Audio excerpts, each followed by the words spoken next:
kaleo, or ecclesia is what we say. Ek in the Greek is out. Kaleo means what? What did we just learn? What does kaleo mean in the Greek? To call. So ek, out, call. The church is the called out ones. We've been called out from the world. So that's why the word church, ecclesia, we're a bunch of called out ones. Isn't that cool?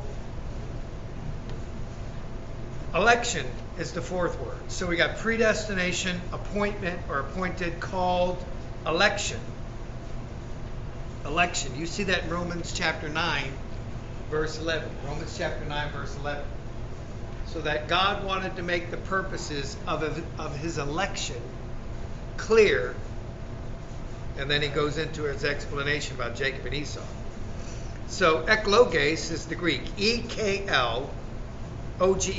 E-K-L-O-G-E-S. It means to pick, to claim out, or to designate without outside influences. So God elected you not because you were smarter, better looking, richer, could bench more than the guy next to you, had better looking legs.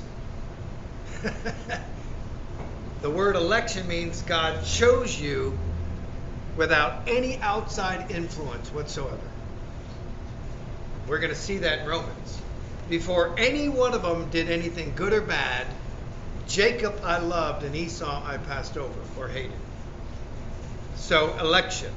Chosen, it's pretty close to the same word as election. It's eklego, E-K-L-E-G-O. So election is E-K-L-O-G-E-S. Chosen, E-K-L-E-G-O. E-K-L-E-G-O. We saw that in Ephesians 1 verse 4. He chose you in him before the foundation of the earth to be holy and blameless in his sight.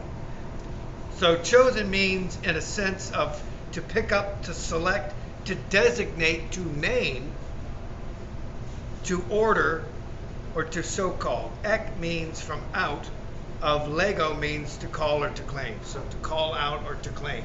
He called you out, he chose you, and he claimed you. Remember when we were looking at the Revelation, God's people had a mark on their forehead, remember? They had the mark of Christ, or the Holy Spirit. Now here's the tough one. Here's the last word. So far so good? Do I need to repeat any of them?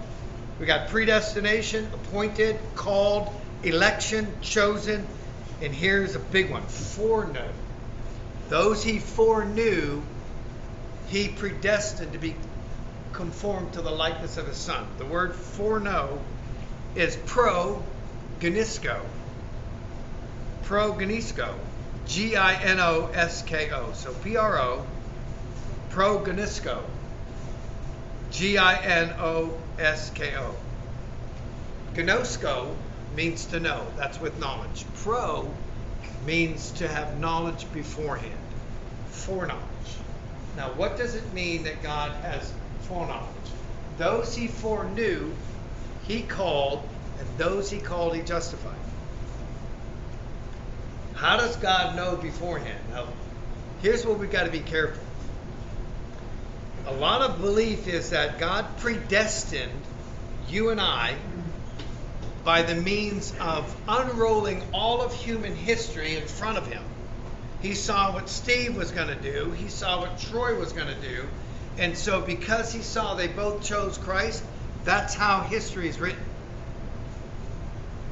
Pretty good, right? So foreknowledge means that God, in his mind, unrolled all of human history from beginning to end, saw what Roger was going to choose and everybody else, and that's how he wrote it. What do you think about that? There's a problem. There's a flaw in that argument.